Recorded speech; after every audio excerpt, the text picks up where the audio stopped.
I'm Captain Stephanie Crest, 32 years old, a former Army medic who earned the Purple Heart after 2 tours in Afghanistan.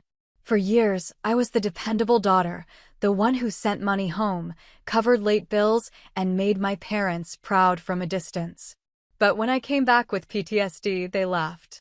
At Sunday dinner, my mom said, "Stop pretending, you were never in real danger."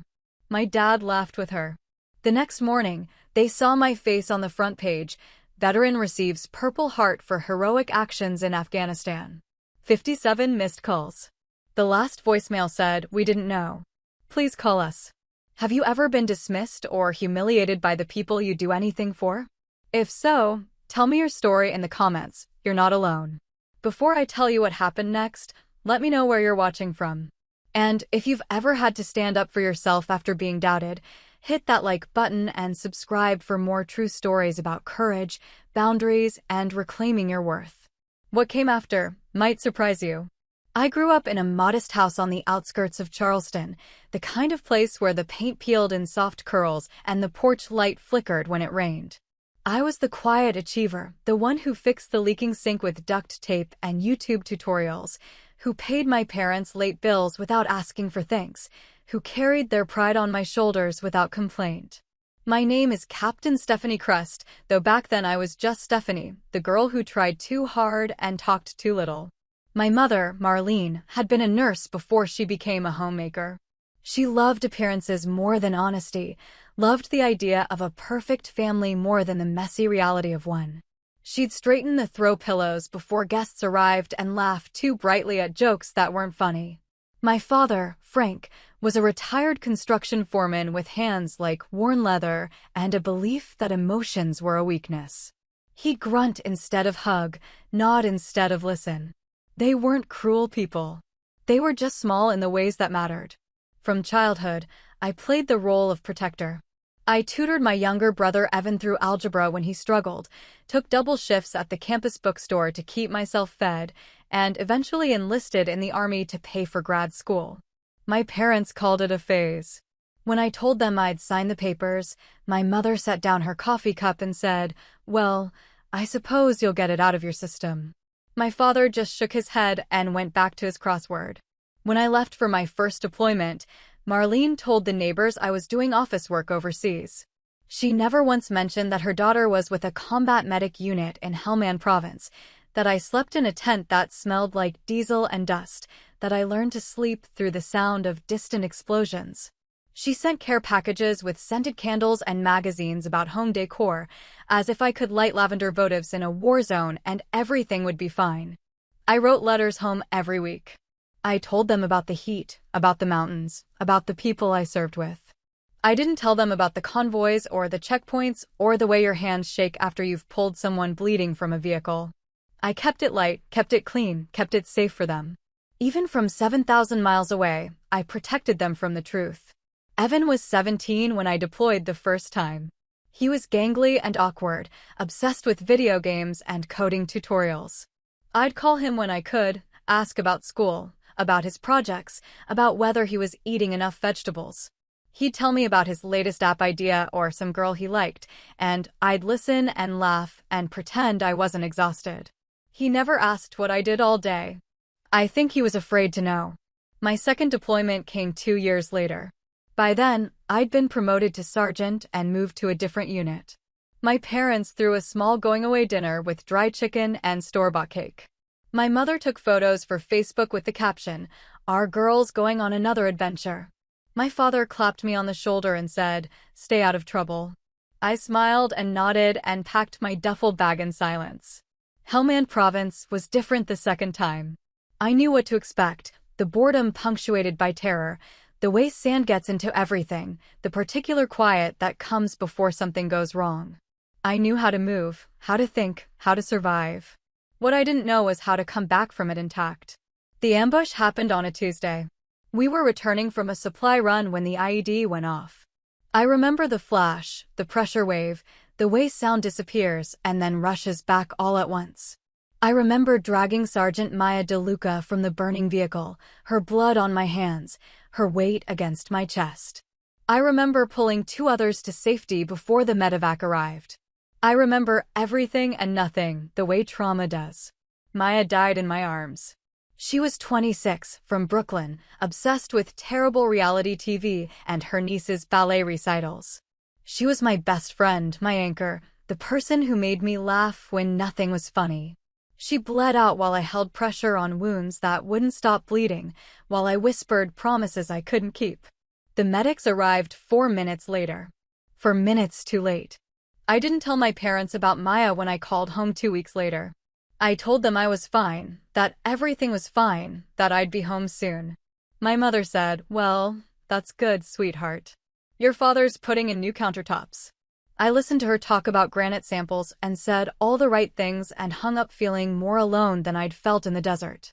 When I came home after my honorable discharge, they picked me up from the airport with a handmade welcome sign and balloons. Marlene hugged me too tight and cried into my shoulder. Frank carried my bag and asked if I was hungry. We drove home in traffic, and nobody mentioned the way I flinched when a motorcycle backfired near us on the highway. Nobody asked about the scars on my hands or the new lines around my eyes. We just drove, and I stared out the window, and we all pretended I was the same person who'd left. I moved into a small apartment near the coast, got a job at a veterans outreach center, started therapy twice a week. The nightmares came in waves. Some weeks were manageable, others left me hollow-eyed and shaking. I learned to navigate the civilian world like it was foreign territory, relearning how to buy groceries without scanning for exits, how to sit in a coffee shop without my back to the wall, how to exist in a body that still thought it was in danger. My parents visited once a month for Sunday dinners. We'd eat roasted chicken or pasta or whatever Marlene brought in Tupperware, and we'd talk about safe things, Evan's new job, the weather, neighborhood gossip. They never asked about the war. They never asked about therapy. It was as if those 2 years had been erased, replaced with a polite fiction that was easier for everyone to swallow. I let them believe it because I didn't know how to tell them the truth without breaking something that felt already broken. The family dynamic never changed, even after everything. I gave loyalty and effort. They offered polite disbelief and careful distance. I showed up, smiled, nodded, played my role. They asked nothing real, and I offered nothing raw. We existed in parallel, close enough to touch, too far apart to reach. It was a kind of survival, I suppose. Just not the kind that heals. Years later, after 2 tours and an honorable discharge, I returned to a life that no longer fit. Everything felt too loud or too quiet, too fast or too still. I startled at fireworks, avoided crowds, barely slept more than 4 hours at a stretch. But I tried to smile through it, tried to act normal, tried to be the daughter they wanted me to be. At a summer barbecue at my parents' house, the neighborhood gathered for burgers and beer and small talk. I stood near the fence, nursing a soda, when a car backfired on the street. The sound cracked through the air and I dropped to a crouch, heart hammering, hands reaching for a weapon that wasn't there. When I looked up, people were staring. My mother laughed, bright, nervous, embarrassed. "Oh, come on, sweetheart," she said, touching my arm like she could brush it away. "You were never actually in the fight, right?"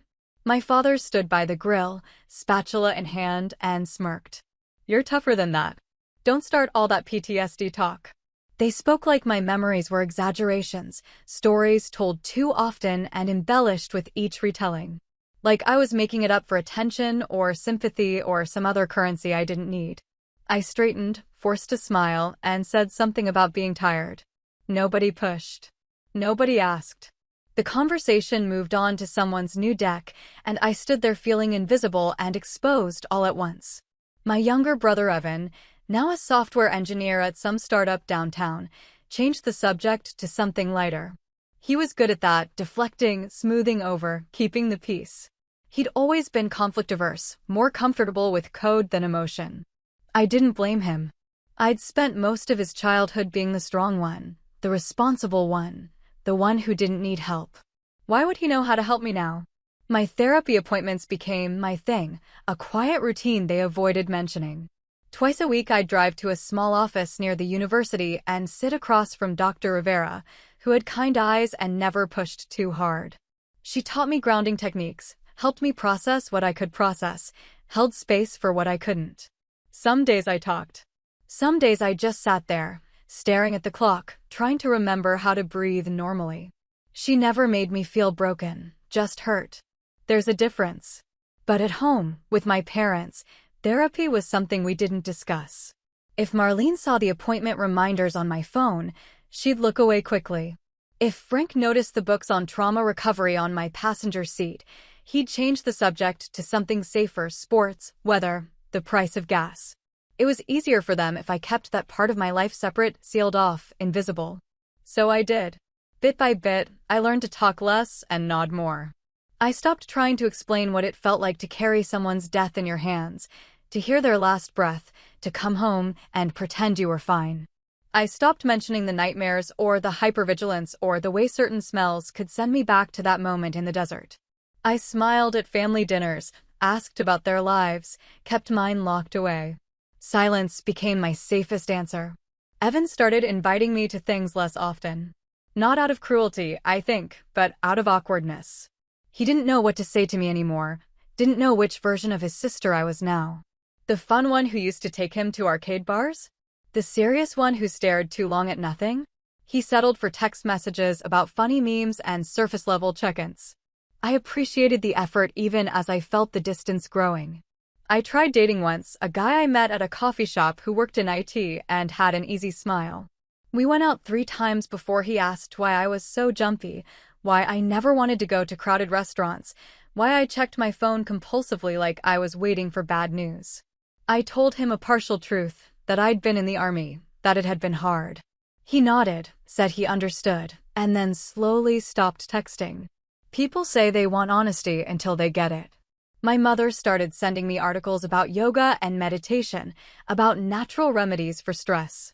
She meant well, I think. She wanted to fix me with green smoothies and positive thinking, wanted to believe that her daughter just needed to relax more, eat better, try harder.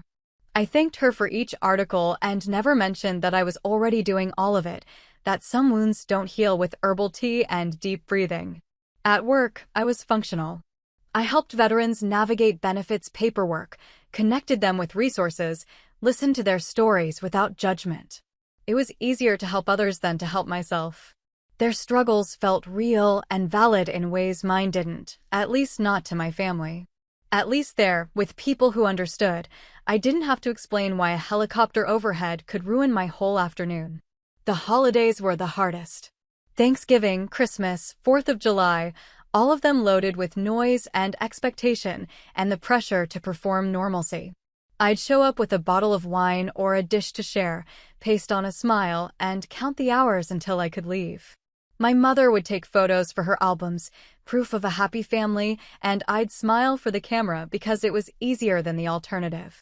I started running early in the mornings, before the sun came up, when the streets were empty and quiet. It helped, the repetitive motion, the controlled breathing, the way my body could be exhausted in a way that felt clean. I'd run until my legs burned and my lungs ached and the noise in my head quieted just enough to face another day. My parents never asked why I ran so much, never asked why I'd lost weight or why I kept my apartment so sparse and organized. They never asked because they didn't want to know. Knowing meant acknowledging, and acknowledging meant confronting their own discomfort with what I'd been through. It was easier to pretend I was fine, that time and distance had healed everything, that their daughter had come home whole. But I hadn't. And every time they laughed off my struggles or changed the subject or treated my trauma like an inconvenient personality quirk, the distance between us grew wider. Until silence became my safest answer. Until I stopped expecting them to understand. Until I built a life around the empty space where their support should have been. It happened during one of their routine Sunday dinners, the kind we'd been having for months. Roast chicken, soft jazz playing from the kitchen speaker, the careful illusion of family normalcy. I sat at the table I'd eaten at since childhood, the same scratched surface, the same mismatched chairs, everything familiar and foreign all at once. Marlene set down her wine glass with a soft clink and looked at me with that expression she got when she was about to say something she thought was helpful. "Your cousin saw your VA paperwork on the counter last week," she said lightly, like she was mentioning the weather. "PTSD? Stephanie, stop pretending. You were never in real danger." The words hung in the air. I felt my spine straighten involuntarily, muscle memory from years of standing at attention. Frank chuckled from across the table, shaking his head in that way he did when he thought something was ridiculous. "You're turning into one of those veterans who blame the war for everything," he said, cutting into his chicken. "You've got to move on, kid." The laughter echoed, small, casual, deadly. My mother sipped her wine. My father chewed his food. Evan looked down at his plate, silent as always, conflict-averse as ever. The jazz played on.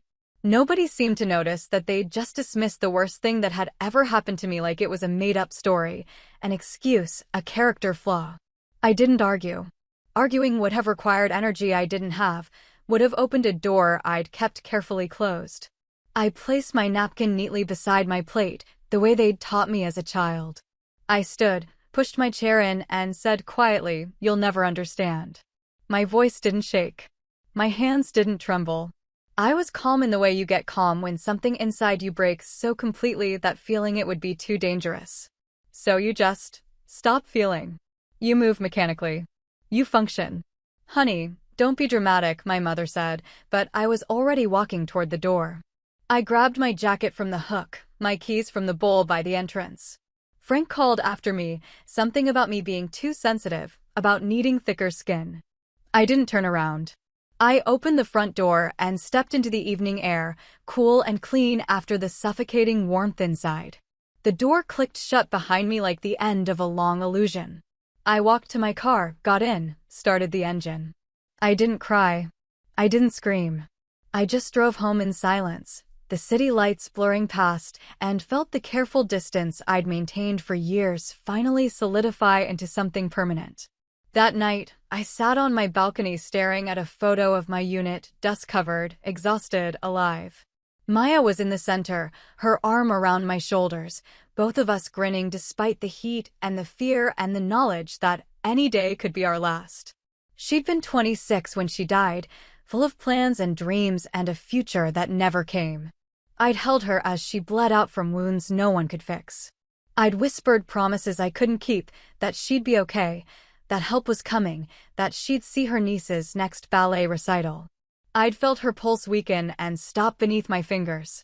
I'd carried her blood on my uniform for hours afterward because there was no time to change, no time to process, no time to fall apart. After the medevac took her body away, I'd gone back into the vehicle and pulled 2 others to safety. Private Chin, who had a concussion and a broken arm. Corporal Williams, who was trapped under twisted metal and screaming. I'd worked with hands that wouldn't stop shaking, with a mind that had gone somewhere cold and distant just to keep functioning. I'd done my job because that's what you do. You don't get to fall apart until later. Later came in waves. In therapy sessions where I couldn't speak. In nightmares where I relived it frame by frame. In moments like tonight, sitting alone on my balcony, realizing that the people who were supposed to love me most had just called the worst thing I'd ever experienced fake. I'd buried those memories to keep my parents comfortable. I'd smiled through dinners and answered their surface-level questions and never told them what I really carried. I'd protected them from the weight of my trauma the same way I'd protected my unit from enemy fire, instinctively, without question, at my own expense. And they'd mocked the scars I carried for doing exactly that. I texted Lieutenant Avery Cross, my old commanding officer and now one of my few friends who understood. "You up?" The reply came 30 seconds later. "Always. Call me." Avery picked up on the first ring. I could hear traffic in the background, city sounds, normal life. "What happened?" I told her. Not the long version, just the facts. Family dinner. Comments about faking PTSD. The laughter. Avery was quiet for a long moment. "They'll never get it," I said finally. "They don't have to," Avery replied, her voice steady and sure. "But someday they'll see." I didn't ask what she meant. Didn't have the energy. We talked for a while longer about nothing important, the kind of conversation that's really just about not being alone. When we hung up, I felt marginally less hollow. I looked at the photo again. Maya's smile. The mountains in the background. The way we'd all looked so young despite everything. I'd survived when she hadn't. I'd come home when she was buried in a flag-draped coffin. And my parents thought I was pretending. I set the photo down and went inside. Tomorrow, I'd go to work. Tomorrow, I'd help other veterans. Tomorrow, I'd keep moving forward because that's what you do. But tonight, in the quiet of my apartment, I let myself feel the full weight of their betrayal. I let myself acknowledge that the people who should have stood by me had instead stood against me. And I realized, with a clarity that was both liberating and devastating, that I didn't need their understanding anymore. I didn't need their approval or their belief or their carefully maintained illusions. I needed to survive. And I needed to do it without them. The phone stayed silent that night. No apologetic texts, no concerned calls. Just silence. And in that silence, I began to understand what Avery had meant. Someday they'd see. But not because I'd convinced them. Because the truth has a way of revealing itself, whether we're ready for it or not. I didn't realize how literal those words would become. Weeks later, I received an official notice in the mail. Heavy paper, government letterhead, the kind of document that carries weight even before you open it. I stood in my kitchen, morning light streaming through the window, and read the words 3 times before they registered. I'd been approved for the Purple Heart and Bronze Star for valor for my actions during the ambush that claimed Sergeant DeLuca's life. The ceremony would be held in 2 weeks at the state military headquarters in Columbia. Attendance was requested but not required. Dress uniform. Media would be present. I set the letter down and stared at it like it might disappear. The medals themselves meant something: recognition, validation, proof that what I'd done mattered. But the public nature of it made my stomach turn. I hated attention, hated explaining the unexplainable, hated the idea of standing in front of cameras and having people treat me like a hero when I'd just been trying to keep people alive. I thought about skipping it. Just letting them mail the medals, quietly accepting them, moving on. Nobody needed to know. I could keep it private, keep it mine, avoid the spectacle. I'd spent years trying to be invisible. Why stop now? But Avery called me the night before the ceremony. "You ready?" she asked. "I'm thinking about not going." Silence on the other end, the kind that meant she was choosing her words carefully. "Why?" "Because I don't want to make it a thing. Because it feels performative. Because you're afraid your parents will see." I didn't answer, which was answer enough. "Stephanie," Avery said, her voice firm but kind, "you earned this. It's not a performance, it's truth. What you did that day saved lives. You don't have to shrink yourself to make other people comfortable anymore." I sat with that for a long moment, phone pressed to my ear, thinking about all the times I'd made myself smaller to fit their expectations. All the times I'd downplayed my service, my struggles, my reality. All the times I'd protected them from the truth because the truth was too much. "You still there?" Avery asked. "Yeah. I'll go." "Good. I'll be in the second row." The next morning, I put on my dress uniform. It still fit perfectly, pressed and sharp, the kind of precise that the Army drills into you. I looked at myself in the mirror, medals I'd already earned on my chest, the insignia of my rank, the quiet weight of everything I'd been through reflected back at me. I drove to Columbia alone, windows down, trying to breathe through the anxiety. The state military headquarters was impressive, brick and columns and flags snapping in the wind. People in uniform moved purposefully across the grounds. I parked and sat in my car for 5 minutes, hands on the steering wheel, gathering courage. Inside, the ceremony room was formal and hushed. Rows of chairs, a podium, flags standing at attention. Avery caught my eye from where she sat and gave me a small nod. Other veterans filled the seats, some in uniform, some not. People who understood. People who'd been there, wherever there had been. General Dominic Hayes presided over the ceremony. He was in his 60s, with a presence that commanded respect without demanding it. When my name was called, I walked to the front, spine straight, eyes forward. The room was silent except for the sound of my footsteps. General Hayes read the citation aloud. The date, the location, the circumstances. For extraordinary heroism in combat operations against enemy forces. Sergeant Crest, under heavy fire and at great personal risk, pulled multiple wounded soldiers from a burning vehicle and administered life-saving medical care. Her actions directly resulted in the survival of 2 soldiers and exemplified the highest traditions of military service. The words felt surreal, like they were describing someone else. But they weren't. They were describing me. What I'd done. What I'd carried. He pinned the Purple Heart to my chest first, then the Bronze Star. His hands were steady. Mine weren't. When he stepped back and saluted, I returned it, sharp and clean, and something inside me that had been wound tight for years loosened just slightly. Cameras flashed. I stood at attention, letting them take their photos, letting the moment be documented. Afterward, people shook my hand, thanked me for my service, said things that were well-meaning but didn't quite land. Avery pulled me into a brief hug and whispered, "Told you." The story ran in the Charleston Post and Courier the next day.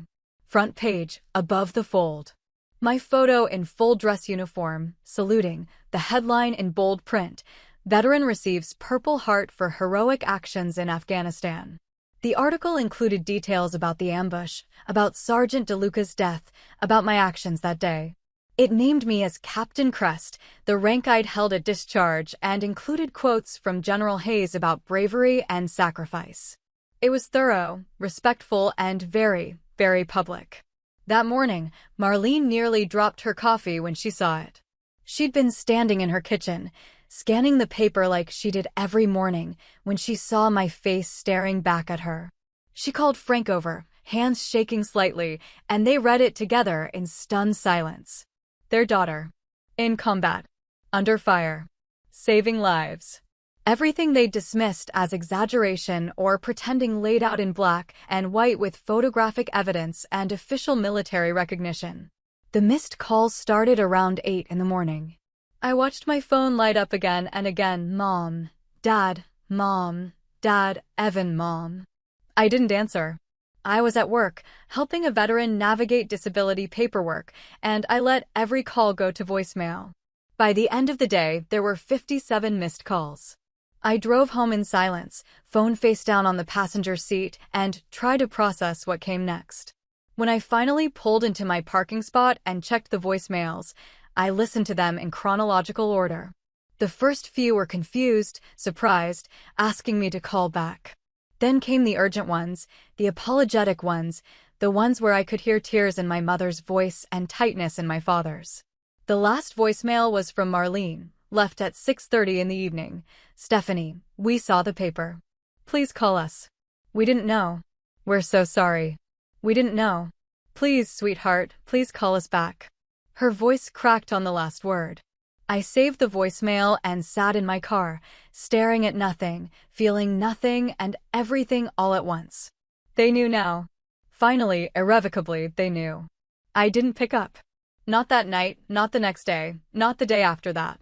I let the calls dwindle to texts, let the texts go unanswered, and poured my energy into helping others instead. I volunteered more hours at the Veterans Resilience Network, a nonprofit that connected former service members with mental health resources and peer support. The work was hard but honest, sitting with people who'd been through hell, helping them navigate systems that felt designed to break them, offering the kind of understanding that only comes from shared experience. I spoke quietly to young soldiers about invisible wounds, about the way trauma doesn't always announce itself with physical scars. I told them about therapy, about medication, about the long, slow work of healing. I never mentioned the medals or the ceremony or the newspaper article. That wasn't the point. The point was showing up. Meanwhile, back in Charleston, my parents' world was shifting in ways I wasn't there to witness. Their friends started calling me our local hero, sharing the article on social media, asking Marlene and Frank questions they couldn't answer. What was she like during her service? Did she talk about what happened? Were they at the ceremony?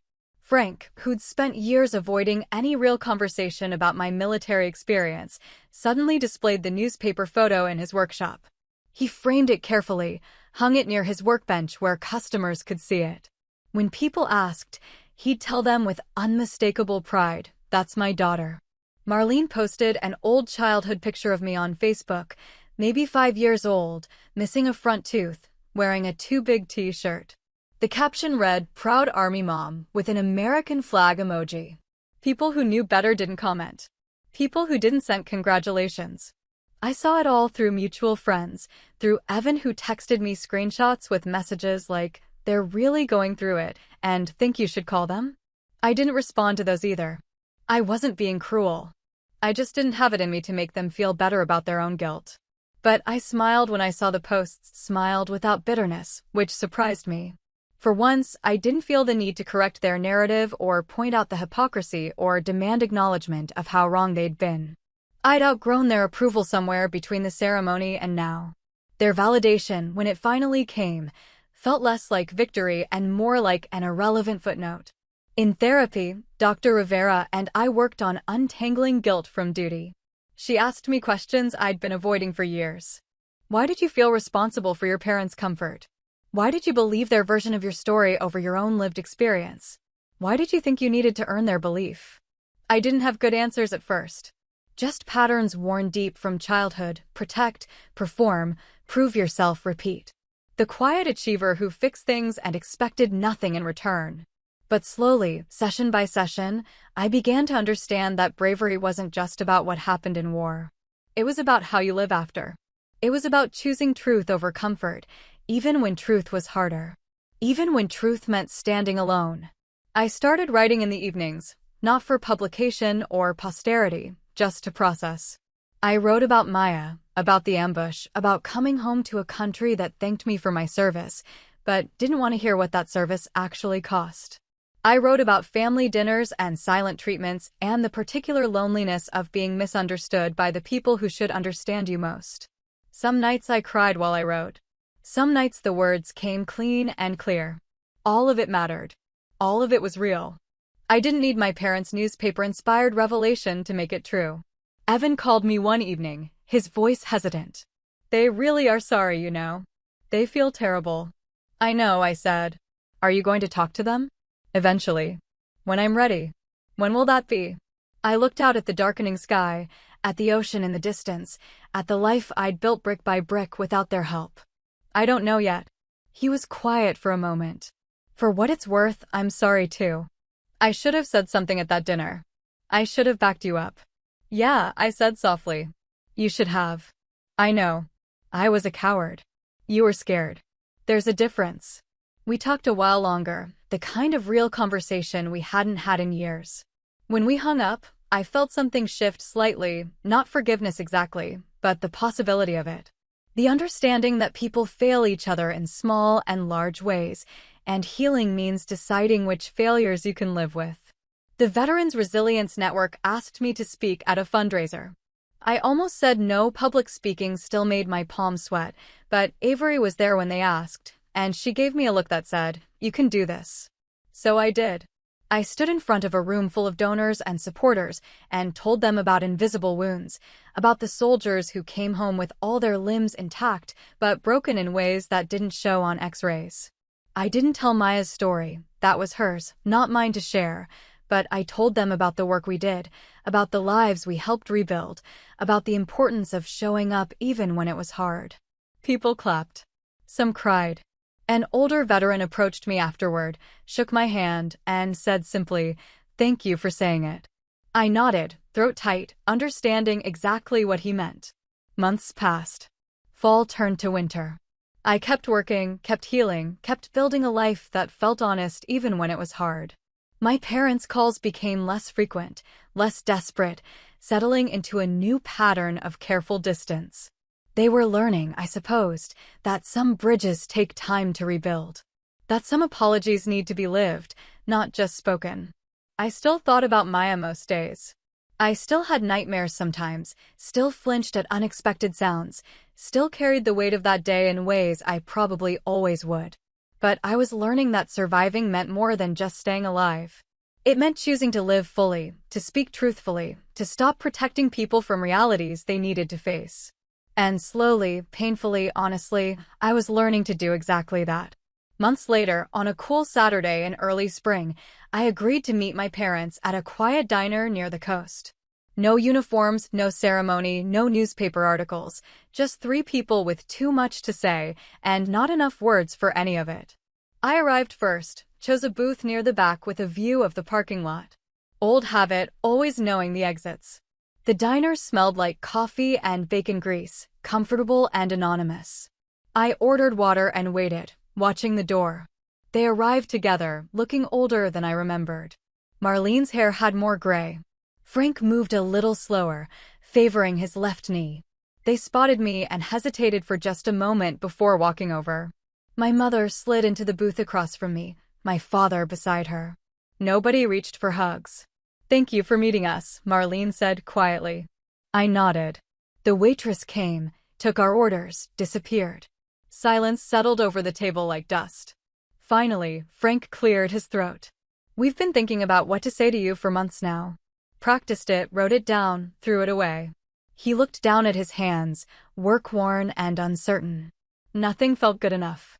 "We were wrong," Marlene said, her voice cracking slightly. "About everything. About what you went through. About what you carried. About—" She stopped, pressed her napkin to her eyes. "We laughed because we were scared. We thought if we pretended it wasn't that bad, then it wouldn't be. We thought pretending meant you were okay." I watched them struggle, these people who'd raised me and failed me in equal measure.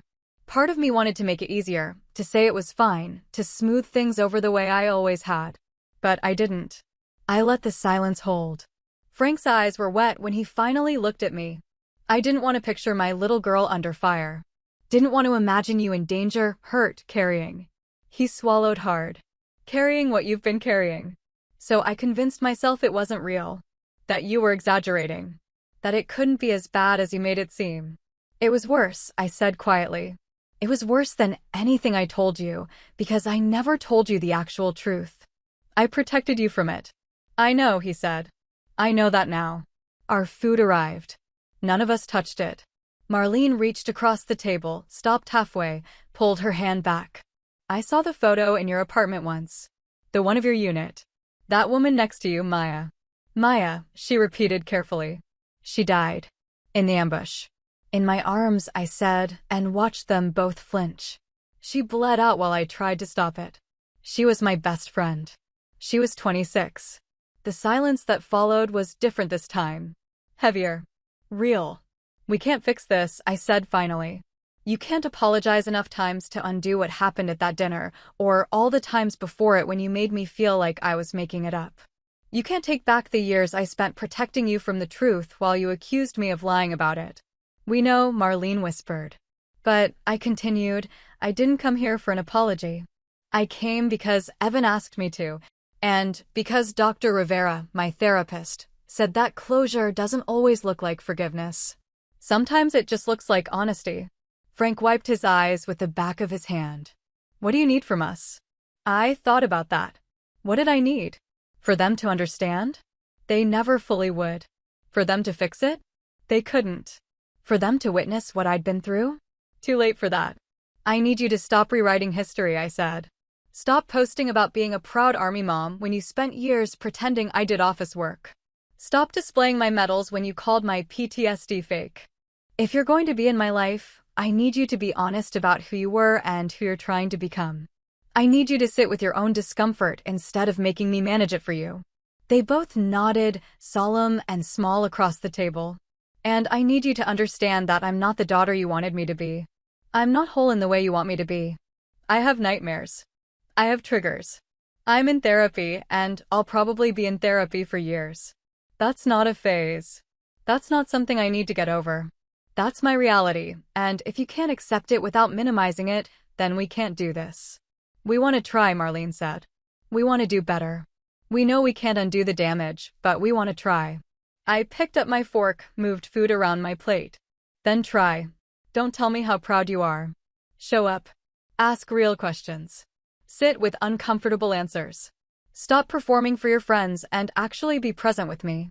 "Okay," Frank said. "Okay." We ate in silence for a while.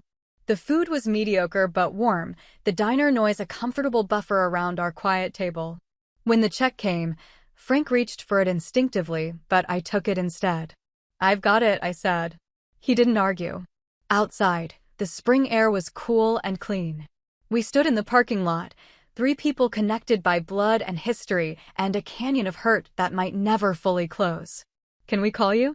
Marlene asked. Not all the time, just, can we? Yeah, I said. You can call.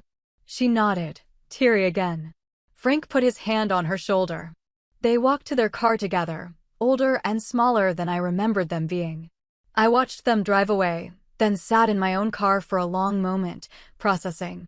That night, we spoke, really spoke, for the first time in years. Not perfectly, not without pain, but honestly. Human and flawed and finally, tentatively real. It wasn't forgiveness, not yet. Maybe never completely. But it was a beginning. Or an ending. Or both. When I got home, I called Dr. Rivera even though it was Saturday night. She answered on the third ring. I met with them, I said. How did it go? I don't know. Different. Real. That's good, she said. Real is good. We talked for 20 minutes. When we hung up, I felt exhausted and lighter at the same time, like I'd put down something I'd been carrying so long I'd forgotten it was heavy. I pulled out the photo of my unit, looked at Maya's smile. I told them, I said to her face, frozen forever at 26. I told them the truth. The photo didn't answer, but I felt something settle anyway. Some debt I'd imagined I owed, some protection I'd thought I had to provide, some performance I'd believed was necessary, all of it finally, blessedly done. That night I slept better than I had in months. No nightmares, no jolting awake, just deep dreamless dark. When I woke up, the sun was streaming through my window and my phone showed a single text from my mother, "Thank you for yesterday." I didn't respond right away. I made coffee, went for a run, showered, sat with my own thoughts. Then, finally, I typed back, "Thank you for listening." It wasn't much. But it was honest. And honest, I was learning, was enough. Years later, I stand on a stage at a university auditorium, addressing a room of ROTC cadets. The space is formal but lived in, with scuff marks on the wooden floors and inspirational posters on the walls. 200 young faces look up at me, some eager, some skeptical, all of them trying to figure out what they're getting themselves into. Behind me, the projection screen shows a photo of my squad, the same one I've kept all these years. Dust-covered, exhausted, alive. Maya is there, arm around my shoulders, both of us grinning like we knew something the camera didn't. Sergeant Chin and Corporal Williams are there too, the ones I pulled from the burning vehicle. Everyone who made it home, and everyone who didn't, frozen together in a moment before everything changed. My parents sit quietly in the back row. No cameras, no Facebook posts, no performance. Just presence. They've been showing up like this for 2 years now, small, consistent, real. Coffee meetups where we talk about actual things. Therapy sessions they attended when I asked them to, sitting uncomfortable in folding chairs while Dr. Rivera explained secondary trauma and family systems. Holidays where I leave early if I need to, and they don't take it personally anymore. It's not perfect. Frank still struggles with my bad days, still wants to fix things that can't be fixed. Marlene still occasionally posts things that make me wince, still sometimes treats my service like a story she tells rather than a thing I lived. But they're trying. Genuinely, imperfectly trying. And I've learned that's enough. Evan sits beside them, his wife Sarah next to him. They got married last year, a small ceremony I actually enjoyed because they kept it simple and didn't make me walk down any aisles or be in any photos I didn't want. Sarah works in veteran mental health advocacy, which Evan swears is a coincidence, but I know better. He's been doing his own work, his own growing up. We talk more now, real conversations about real things. I look out at the cadets and begin. Most of you are here because you want to serve. Because you believe in something bigger than yourselves. That's good. That's necessary. But I'm not here to tell you about glory or heroism or any of the things that look good on recruiting posters. I click to the next slide, a definition of moral injury, of survivor's guilt, of post-traumatic stress. I'm here to tell you that courage isn't the absence of fear. It's not charging into battle or making the heroic choice. Courage is walking back into your life afterward and doing the work to stay alive in it. Courage is asking for help when everything in you says you should be strong enough to handle it alone. Courage is letting people see you broken and trusting them not to use it against you. I tell them about Maya without using her name, about holding someone while they die, about the weight of surviving when someone else doesn't. I tell them about coming home and feeling like an alien in your own life, about relationships that don't survive the distance, about families that don't understand. If you serve, some of you will see combat. Some of you won't. Both experiences can break you in different ways. The question isn't whether you'll struggle, it's whether you'll let yourself be honest about the struggle. A young woman in the front row has tears in her eyes. A man near the back is nodding slowly, like I'm confirming something he already suspected. These are the ones who get it, who'll remember this talk when they need it. I talk about resources, therapy, peer support groups, the Veterans Resilience Network. I talk about warning signs and how to help a friend who's struggling. I talk about the difference between being strong and pretending to be strong. The military will teach you how to fight, I say. But nobody really teaches you how to come home. You'll have to learn that part yourself. And it's okay if it takes longer than you think it should. It's okay if it takes years. It's okay if you need help. That's not weakness. That's wisdom. When I open the floor for questions, hands shoot up. They ask about deployment, about leadership, about how to talk to family members who don't understand. I answer honestly, pulling from my own experience, from the experiences of the veterans I work with. One cadet asks if it gets easier. It gets different, I say. You learn to carry it better. You learn what helps and what doesn't. You build a life that makes room for both who you were and who you are now. It's not easy, but it's possible. Afterward, students line up to talk to me. Some want advice. Some just want to shake my hand, thank me for my honesty. A young man who can't be more than 19 tells me his brother came back from Iraq changed, and he's been trying to understand. Tell him you see him, I say. Tell him you know it's hard. And tell him you're there, no pressure, whenever he's ready. The kid nods, emotional. Thank you, ma'am. Avery appears from the wings, gives me a bottle of water and a knowing smile. Good talk, Crest. You think so? I think you told the truth. That's always good. My parents approach slowly, respectfully waiting until the crowd thins. Marlene's eyes are red, but she's not crying, not making it about her. Frank just nods, the kind of nod that says more than words could. Proud of you, kid, he says simply. It's not the first time he's said it in the past few years. But this time, it lands differently. This time, he knows what he's proud of, not the medals or the ceremony or the newspaper articles, but the work. The showing up. The truth-telling. The courage it takes to keep going. Thanks, Dad, I say. We walk out together into the early evening light. The campus is beautiful this time of year, trees blooming, students scattered across the quad. My phone buzzes with a text from the Veterans Resilience Network, a young Marine asking if I have time to meet next week. I type back that I do. Dinner. Marlene asks tentatively. I check my watch, consider my energy level, remind myself that I'm allowed to say no. But tonight, I have room for it. Yeah, dinner sounds good. We walk to the parking lot together, not quite close, but not distant either. Evan tells a story about his work, something funny about a coding error. Sarah asks about my next speaking engagement. Frank mentions he's finally reading one of the books I recommended about veteran mental health. It's ordinary and imperfect and real. No dramatic reconciliation, no perfect healing, no tidy resolution. Just a family learning to exist together with honesty instead of illusion. Just people doing their best with the damage they've caused and survived. As we drive in separate cars to the restaurant, I catch my reflection in the rearview mirror. The purple heart is pinned to my lapel. I wear it sometimes now, not to prove anything, but to remember. To honor. To carry.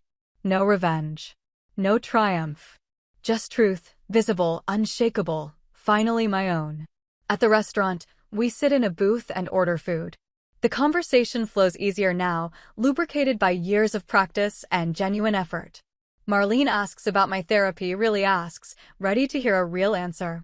Frank tells me about a veteran he met at the hardware store, how they talked for an hour about shared experiences. I gave him your number, Frank says. Hope that's okay. Told him you do advocacy work. That's fine, I say. That's good. Evan shows me photos of their new apartment, tells me they're thinking about kids in a year or two. You'd be a good aunt, he says. I'd try, I say. The food comes. We eat and talk and exist together in a way that would have seemed impossible 3 years ago. When Marlene reaches across the table to squeeze my hand, I let her. When Frank pays the check despite my protests, I let him have that too. Outside, in the parking lot, under a sky going pink and gold, Marlene hugs me. Brief, wordless, but real. Frank claps my shoulder, his eyes saying things he still doesn't have words for. Evan pulls me into a proper hug and whispers, "Thanks for not giving up on us." I drive home as the sun sets, windows down, music playing softly. The ocean appears in glimpses between buildings, vast and constant and indifferent to human drama. When I get home, I change out of my professional clothes, make tea, sit on my balcony. The photo of my unit is on the table beside me. I pick it up, look at Maya's face, at the mountains behind us, at who we were in that captured moment. We did good, I say to her. I think we did good. The evening breeze carries the smell of salt and growing things. Somewhere in the distance, fireworks pop, someone's celebration, someone's joy. I don't flinch. I just listen, noting the sound, letting it be what it is. My phone lights up with a text from Dr. Rivera. How'd the talk go? Good, I type back. Really good. Proud of you, she responds. I set the phone down and sit with that pride, earned and witnessed and real. Not the performance kind, not the desperate for approval kind, but the quiet, solid kind that comes from doing hard things honestly. The sun finishes setting. The stars begin to appear. And I sit there, Captain Stephanie Crest, survivor and advocate and imperfect daughter, carrying my truth with both hands. Visible. Unshakable. Finally, completely my own. I spend the next year building something I never expected, a life that feels like mine. Not the life my parents imagined, not the life the Army prepared me for, not the life I thought I'd have before everything changed. Just mine, constructed carefully from honest pieces. The Veterans Resilience Network promotes me to program director. It's more responsibility, more visibility, more days when I have to be on even when I'd rather hide. But it's also more impact. We expand our peer counseling program, add art therapy workshops, partner with 3 new VA hospitals across the state. I hire 2 more staff members, both veterans, both people who understand that healing isn't linear and help isn't weakness. One of them is Corporal Williams, the same Williams the first pulled from the burning vehicle in Helmand Province. He found me through the network's website, sent an email that started with, "Not sure if you remember me, but you saved my life in 2019. We met for coffee and he told me he'd been struggling, had almost not made it through the first year home, had finally found stability through peer support. Now he wanted to give that back. I remember you, I told him. You were trapped under the door frame. You kept apologizing for being heavy." He laughed, surprised. "I can't believe you remember that." I remember everything I said, and it was true and terrible and something we both understood. Working with Williams is strange at first, this tangible reminder of the worst day of my life sitting across the desk, planning outreach events and reviewing grant applications. But it becomes something else over time. Proof that the work mattered. Proof that survival is possible. Proof that we can build futures from the wreckage of our pasts. Maya's family reaches out to me in September. Her sister found my name in Maya's letters home, tracked me down through military records and social media. She's planning a memorial event for what would have been Maya's 30th birthday and wants to know if I'll speak. I almost say no. The thought of standing in front of Maya's family, her friends, everyone who loved her and lost her, feels impossible. What right do I have to speak about her when I'm the one who survived? What words could possibly be enough?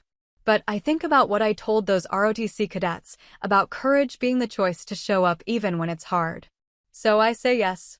The memorial is held at a community center in Brooklyn, Maya's old neighborhood. The room is packed with people who knew her in all the ways I didn't, childhood friends, cousins, neighbors, her ballet-obsessed niece who's now 11 and graceful in a way that would have made Maya burst with pride. Photos of her cover the walls, Maya at every age, smiling in all of them. When it's my turn to speak, I walk to the front holding handwritten notes I don't end up reading. Instead, I tell them about Maya in the desert. How she could make anyone laugh even when everything was terrible. How she kept a stash of terrible candy that she'd share on the worst days. How she talked about her niece constantly, showed everyone photos, Planned to take her to see Hamilton when she got home. She died trying to help someone else, I say, my voice steady even though my hands aren't. That was who Maya was, always moving toward people, even when it was dangerous. Even when it cost her everything. I tell them I think about her every day. That I've built a life that tries to honor what she would have done if she'd had the chance. That grief doesn't end, but it changes, becomes something you carry alongside joy instead of it. Maya's mother hugs me afterward, holding on longer than comfortable, and whispers, "Thank you for being with her. Thank you for not letting her be alone." I cry in my rental car for 20 minutes before I can drive back to the airport. But it's not the hollow crying of early grief, it's the crying that comes from connection, from being witnessed, from speaking truth that needed to be spoken. When I text Avery from the airport, I tell her it was hard but right. She responds with a single word, "Good." My relationship with my parents continues its slow, imperfect evolution.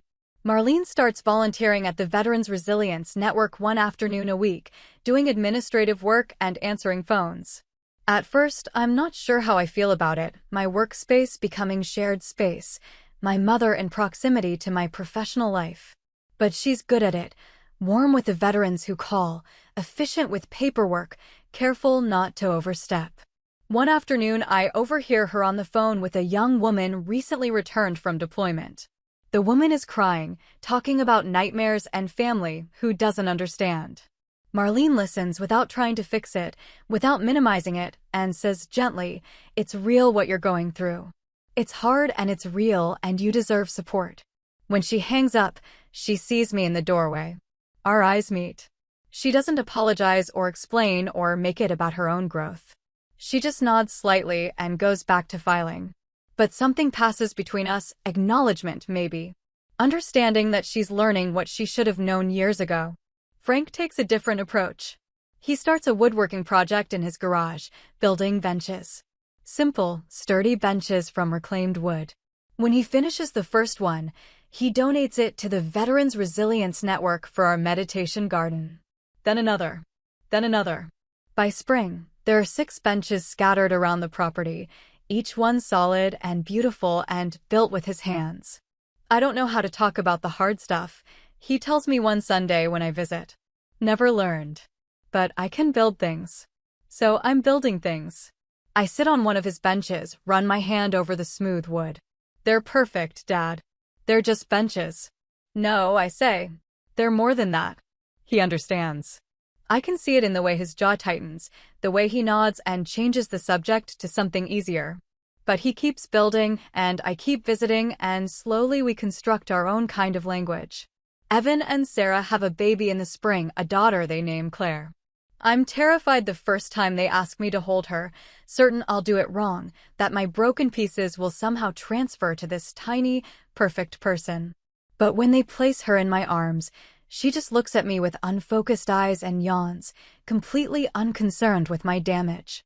"You're a natural," Sarah says, and I want to argue, but Claire chooses that moment to fall asleep against my chest, and something in me that's been tightly wound for years loosens just slightly. I become the aunt who shows up, not perfectly, not without boundaries, but present. I hold Claire when they need a break. I bring groceries when they're too tired to shop. I tell her stories when she's old enough to listen, carefully chosen stories about bravery and kindness and doing hard things.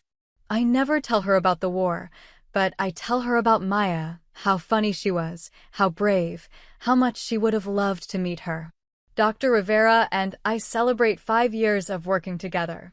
5 years of twice-weekly sessions, of processing and backsliding and slowly, incrementally healing. She's watched me go from someone who could barely speak about the war to someone who speaks about it publicly. From someone whose family relationships were shattered to someone rebuilding them with honest tools.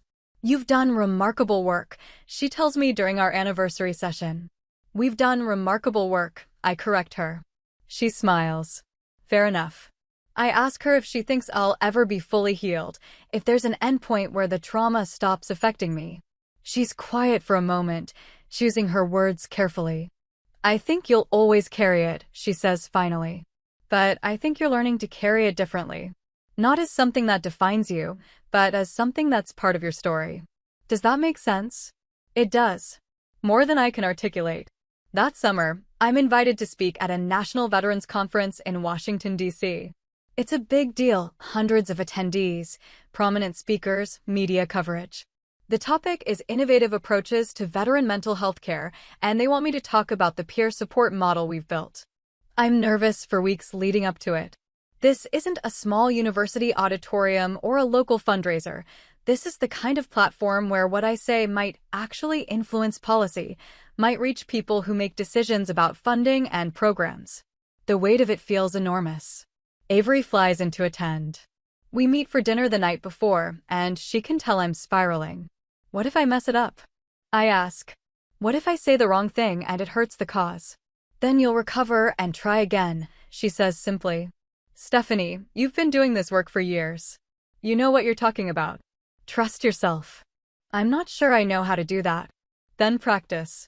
Right now. Tell me one true thing you know about yourself. I sit with the question, really sit with it. I know I show up, I say finally. Even when it's hard, I show up. There you go, Avery says. Hold on to that. The next morning, I stand backstage in professional clothes, heart pounding, notes in hand. Through the curtain, I can hear the moderator introducing me, listing my credentials and accomplishments. It sounds like she's talking about someone else. But when I walk onto that stage, something shifts. I see the audience, so many faces, so many people who've served or who support those who have, and I remember why I'm here. Not for glory, not for recognition, but to make the path easier for the people coming behind me. I talk about the Veterans Resilience Network, about our peer support model, about the power of being helped by someone who truly understands. I share statistics about our success rates, testimonials from veterans we've served, concrete data about what works. But I also talk about the human element, about what it means to be seen, to be believed, to be supported without judgment. Traditional therapy is crucial, I say. Medication saves lives. But there's something irreplaceable about sitting across from someone who's been exactly where you are, who knows what it's like to come home and feel like an alien in your own life. That's what peer support offers: recognition, validation, and the lived proof that survival is possible. When I finish, the applause is sustained and genuine. People approach me afterward with business cards, with questions, with stories of their own programs. A representative from a major foundation asks about expanding our model to other states. A Pentagon official wants to discuss potential partnerships. It's overwhelming and energizing and terrifying all at once. But I take cards, make notes, promise to follow up. Because this is the work. This is what Maya would have wanted, her death meaning something, changing something, helping people who come after. That evening, back at the hotel, I call my parents. They answer on video chat, both of them crowded into the frame, and I can see they've been watching the live stream of the conference. We saw your talk, Marlene says, her voice thick with emotion. Sweetheart, you were incredible. Really incredible, Frank adds. The way you spoke, the way you knew your stuff, we were. He trails off, but I understand what he can't say. That he's proud, yes, but also that he's finally seeing me clearly. Not the daughter he wanted or imagined, but the woman I actually am, broken and rebuilt, scarred and strong, doing work that matters with tools forged from pain. Thanks, I say. That means a lot. We talk for 20 minutes about logistics and details, and it's easy in a way it never used to be. When we hang up, I sit on the hotel bed and let myself feel it, this strange, hard-won peace. This life I've built from rubble and determination, and the refusal to let trauma have the final word. My phone buzzes with a text from Williams. Saw the talk. You killed it, Captain. Maya would be proud. I stare at that message for a long time. Would she be proud? I'll never know for certain. But I'm building a world where veterans have better support, where invisible wounds are taken seriously, where coming home doesn't mean suffering alone. That has to count for something. That has to mean her death wasn't for nothing. I text back, thanks. Couldn't do it without the whole team. But alone in that hotel room, I let myself believe Williams might be right. That somewhere, somehow, Maya sees what I'm building and knows it's for her. That my survival, my work, my stubborn insistence on truth over comfort, that it all adds up to something like meaning. Outside the window, Washington, D.C. glitters with lights and monuments and the machinery of power. Tomorrow, I'll meet with more officials, pitch more programs, fight for more funding. Tomorrow, I'll keep showing up. But tonight, I order room service and call Avery and watch something mindless on TV. Tonight, I rest. Because courage isn't just about the big moments. It's also about knowing when to stop, when to breathe, when to let yourself be human and tired and enough exactly as you are. And for the first time in longer than I can remember, I feel like maybe I am. That's my story. I can't change what they said at that dinner, but I can choose what I live by now: truth, boundaries, and the work of healing. If this hit home, like the video, subscribe for more real stories, and share it with someone who needs to hear it. Your turn. Have you ever been told your pain wasn't real? What did you do next? Where's the line between protecting family and protecting yourself? Would you forgive after an apology, or set new terms and keep your distance? Drop your answers in the comments. I'm reading every one.